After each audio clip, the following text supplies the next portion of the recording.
최근 한국 유튜브 생태계에서 포착된 숫자 하나가 충격적입니다. 데이터 분석 기관들이 공동으로 진행한 조사에 따르면 AI가 기계적으로 찍어낸 저품질 영상, 이른바 AI 슬롭의 누적 조회수가 무려 84억 회를 넘어섰다는 건데요. 우리가 매일 유튜브를 켜서 무심코 넘겼던 쇼츠 영상들의 상당수가 사실은 기계가 뱉어낸 결과물이었다는 뜻입니다. 더 놀라운 건 이게 취미가 아니라 완전히 산업화됐다는 겁니다. 한국을 타깃으로 하는 한 AI 영상 채널은 연간 약 57억 원의 광고 수익을 올리며 하나의 거대한 자동화 산업이 됐다고 하죠. 신규 가입자에게 추천되는 쇼츠 영상 5개 중 1개가 이런 가짜 영상일 정도로 우리 일상은 이미 점령당한 셈입니다. 도대체 왜 이런 일이 벌어지고 있는 걸까요? 오늘 5분 경제에서 자세히 알아보겠습니다.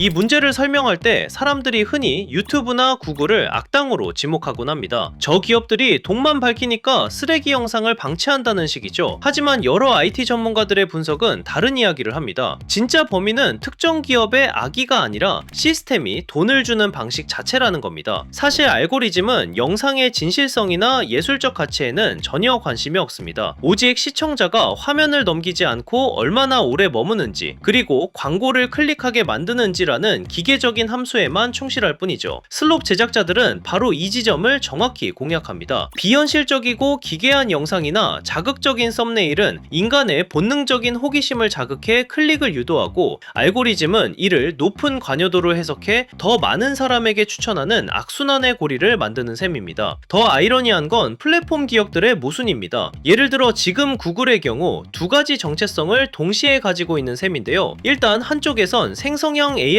도구를 개발해서 전 세계에 팔고 있습니다. 오픈 AI와의 경쟁에서 뒤처지지 않으려면 이 도구들이 널리 퍼져야 하고 더 많은 데이터가 생성돼야 하니까요. 그런데 다른 한쪽에선 플랫폼이라는 정원을 관리해야 합니다. 사용자들이 신뢰할 수 있는 정보를 얻고 광고주들이 안심하고 광고를 집행할 수 있는 공간이어야 하죠. 그런데 아이러니하게도 그들이 판매하는 AI 도구들이 바로 그 정원을 망치는 잡초를 대량 생산하는 가장 강력한 무기가 되고 있는 겁니다. 도구를 팔아 데이터와 클라우드 수익을 올려야 하는 기업의 생리상 자사 도구로 만든 컨텐츠를 무조건 막는 것은 스스로 수익원을 끊는 일이나 다름없기 때문이죠. 결국 우리가 보는 저품질 영상들은 구글이 설계한 인센티브 구조와 AI 기술 보급이라는 두 엔진이 맞물려 돌아가며 만들어낸 필연적인 결과물인 셈이죠. 그렇다면 이 AI가 쏟아내는 컨텐츠의 홍수가 우리와 무슨 상관일까요? 일각에서는 무엇이 진짜인지 알 수 없게 되어 정보 소비 자체가 아예 마비될 거라 걱정합니다. 하지만 경제학자들은 모든 게 멈춘다기보다는 판단하는 데 드는 비용이 늘어난다고 보고 있는데요. 사람들은 여전히 정보를 찾고 물건을 사고 투자 결정을 내릴 텐데, 다만 그 결정을 내리기까지 확인하고 걸러야 할 단계가 눈에 띄게 많아진다는 겁니다. 그 첫 번째가 우리가 직접 떠안게 되는 검증 비용입니다. 과거에는 사진이나 영상이 곧 증거였습니다. 하지만 이제는 모든 시각 정보를 의심해야 하는 시대가 됐죠. 최근 미국에서만 AI를 이용한 금융사기로 인한 피해액이 125억 달러, 하나로 약 17조 원에 달한다는 보고가 나왔습니다. 가짜 전문가의 투자 권유 광고, 유명인의 목소리를 모방한 피싱 등이 대표적이죠. 한국 정부도 유명인을 사칭한 딥페이크 투자 광고 단속을 강화하고 있는 상황입니다. 여러분이 유튜브에서 정보를 하나 찾을 때마다 이게 진짜 전문가인지 아니면 AI가 만든 가짜인지 교차 검증하느라 낭비하는 그 아까운 시간들이 모두 실질적인 경제적 손실인 겁니다. 여기에 기업들이 이 쓰레기 영상들을 걸러내기 위해 쏟아붓는 방어 비용도 무시할 수 없습니다. 플랫폼은 탐지 알고리즘을 고도화하느라 천문학적인 컴퓨팅 자원을 쓰고 있고, 일반 기업들도 자기 브랜드가 딥페이크에 도용되지 않았는지 감시업체를 고용하느라 돈을 쓰고 있죠. 하지만 이건 창과 방패의 싸움이라 잡아내는 기술이 발전하면 가짜를 만드는 기술도 이를 오해하도록 더 영악하게 진화합니다. 최근 메타의 내부 문건에 따르면 사기 광고에 대한 규제 당국의 압박이 거세지자 전면적인 신원 확인 의무와 같은 고비용 구조를 피할 수 없는 상황에 직면했다고 합니다. 결국 이런 비생산적인 비용들은 서비스 이용료 인상 같은 형태로 교묘하게 소비자에게 전가될 가능성이 높습니다. 겉으로는 공짜로 영상을 보는 것 같지만 우리는 매 순간 뭐가 진짜인지 골라내느라 진을 빼며 보이지 않는 시간과 잠재적인 사기 피해 위험이라는 엄청난 엄청난 대가를 치르고 있는 것입니다. 그런데 진짜 위기는 따로 있습니다. 최근 학계 전문가들이 입을 모아 경고하는 현상이 하나 있는데요. 바로 모델 붕괴라 불리는 인공지능의 지능 퇴보 현상입니다. 이게 무슨 말이냐면 생성형 AI가 만든 데이터를 또 다른 AI가 학습하는 과정이 반복될수록 모델이 원본 데이터의 다양성과 복잡성을 잃어버린다는 겁니다. 인간의 데이터는 희귀하고 독창적인 표현을 포함하고 있지만 AI는 확률적으로 가장 무난하고 빈번한 표현을 생성하는 경향이 있습니다. 이런 AI 생성 데이터만으로 다시 학습을 하면 모델은 점차 멍청해지고 획일화되며 결국 현실을 제대로 반영하지 못하게 되는 거죠. 연구진들은 이 과정이 반복되면 AI가 횡설수설하거나 돌이킬 수 없는 결함에 빠질 수 있다고 경고합니다. 사실 이건 플랫폼 입장에서도 장기적인 손해와 마찬가지입니다. 유튜브나 구글 같은 플랫폼의 핵심 자산은 사용자가 이 플랫폼에 가면 유용한 정보를 볼 수 있을 거라는 신뢰죠. 그 신뢰를 바탕으로 사용자의 시간을 점유해서 광고 수익을 창출하는 건데 AI 슬롭이 추천 알고리즘을 장악하고 사용자의 피드를 오염시키는 순간 이 신뢰 자산은 급격히 훼손됩니다. 단기적으로는 클릭을 유도해 트래픽 지표를 올려줄지 몰라도 장기적으로는 사용자들에게 여기는 볼 게 없다는 인식을 심어주는 거죠. 결국 슬롭의 방치는 플랫폼 스스로 황금알을 낳는 거위를 죽이는 결과로 이어질 수 있습니다. 이 흐름에 대응해 국내에서는 이달 초부터 한 가지 변화가 시작됐습니다. 바로 AI 기본법 시행입니다. 이 법안의 핵심은 생성형 AI 표시 의무화인데요. 사용자가 AI와